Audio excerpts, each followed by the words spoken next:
What can go wrong if you just smoke socially?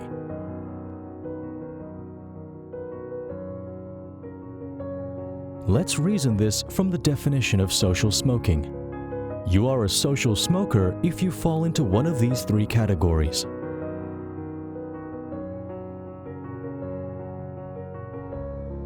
As you can see, social smoking is really defined by the smoker and no one else. Thus, the lines between social smoking and habitual smoking are decided by you.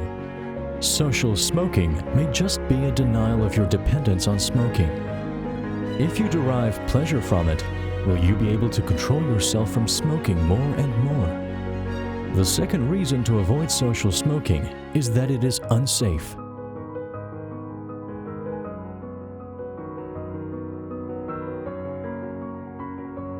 There are some alarming stats on social smoking and its damaging effects on your health.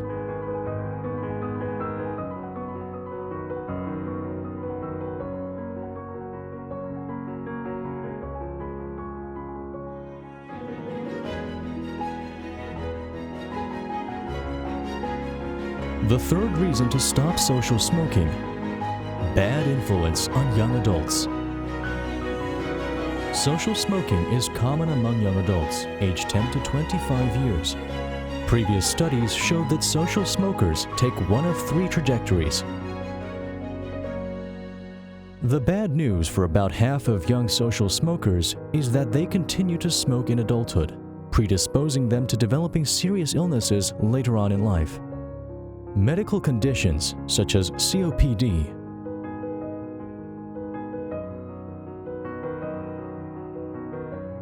lung cancer kills 1.6 million people annually. Stats in Singapore and elsewhere show that 95% of all smokers began smoking before the age of 21. According to the Health Promotion Board Singapore, about 80% of smokers are hooked before they turn 21.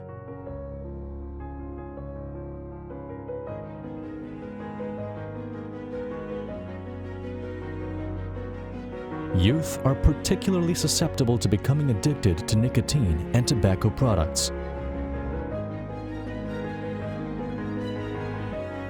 Big Tobacco knows this. That's why they have been going all out to get youths to smoke.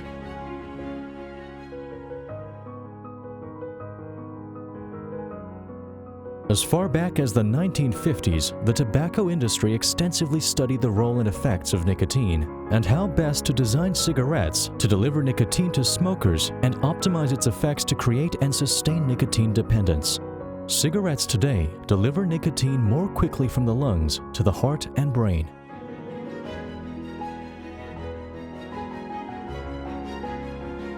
Besides improving nicotine delivery in cigarettes, tobacco companies have also been using chemical additives to enhance their products to make them more appealing, especially to kids. In making cigarettes more addictive and harder for smokers to quit, the tobacco industry had also made them more lethal.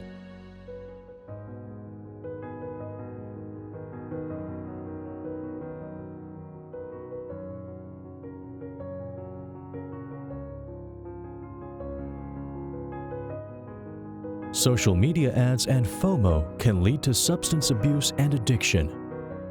Big tobacco firms also leverage on young smokers' attraction to social media to promote their products.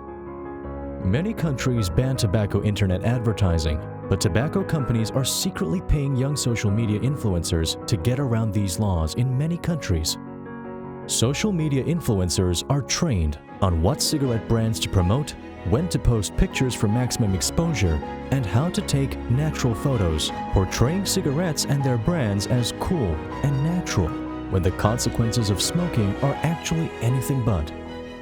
How can we stop social smoking? If you are a concerned parent or adult, join the advocacy against the deceptive use of social media to addict the next generation to nicotine. If you are a young adult smoking socially or more, you can beat the nicotine addiction, and you don't have to do this alone. This video is produced in conjunction with World No Tobacco Day, 31st May.